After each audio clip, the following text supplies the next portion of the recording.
Welcome back to That's a Scrap, where my main objective is to help you save money while saving your memories.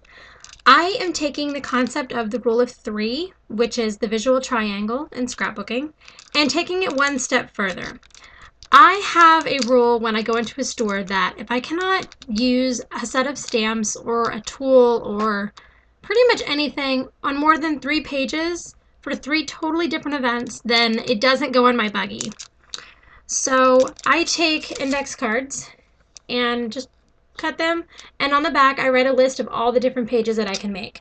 This is a farm animal set from Recollections, and I can use it on farm pages, petting zoo pages, anything agricultural related because I live in the farming city and we have a big festival for it.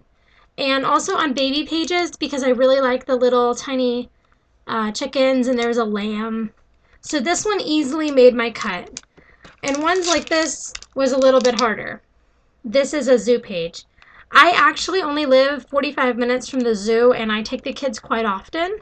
So right there, that's a whole bunch of pages, but they're all the same to me. So I had to come up with something different because I really like this little monkey in the bottom.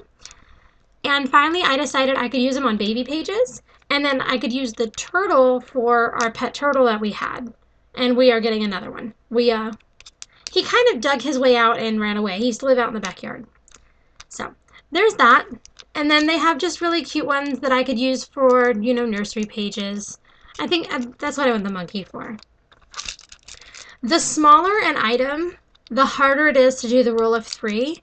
But I actually got 4 on my little list for a set that only has 6 little stamps in it. And they're very much fall related, which being near my birthday, that was one. Whenever we play in the leaves or we rake the leaves, or a nature walk, because we do quite a few of those throughout the year. Or whenever we visit the pumpkin patch, I really like the little leaves for that. So that was my list for these ones. This one was a little harder for me. This is by far my favorite stamp set. There's no way I could have left it there. But I did enforce my rule to save myself some money because it was either this one or another set that I kind of liked, but this one won out. Again, for nature walks, obviously Halloween. There was a day that the kids found a frog in the house, and so I have pictures for that. All my pictures from science class as a kid and even now as a college student, I'm going to use him for, along with the beakers. And then I'm doing a page on my biggest fears, and I have a horrible fear of cockroaches. I can deal with like any other bug but cockroaches and spiders, and so that's going to be going on there. So I mean, it's pretty easy to do for stamp sets, and then even my tools have to pass the rule of 3. This one I got specifically for texture on pages, just kind of random, maybe a mat behind a photo, and then also for waves because I live near the beach. I live in Florida, which unfortunately doesn't have snow, but we can't win everything. And then for my third one, it actually took me a while to come up with, but the little boy that I watched scrapbooks with me sometimes, and he wanted to make French fries.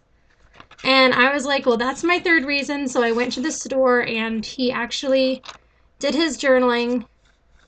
Yeah, he's only, I think he's 7 now, but he did his journaling on the bottom of his French fries so that they could slide into his little pocket, and that's just so adorable. I absolutely love it. This is from the day I took him bowling and to the arcade, and we got McDonald's for lunch, which is a rare treat for us both.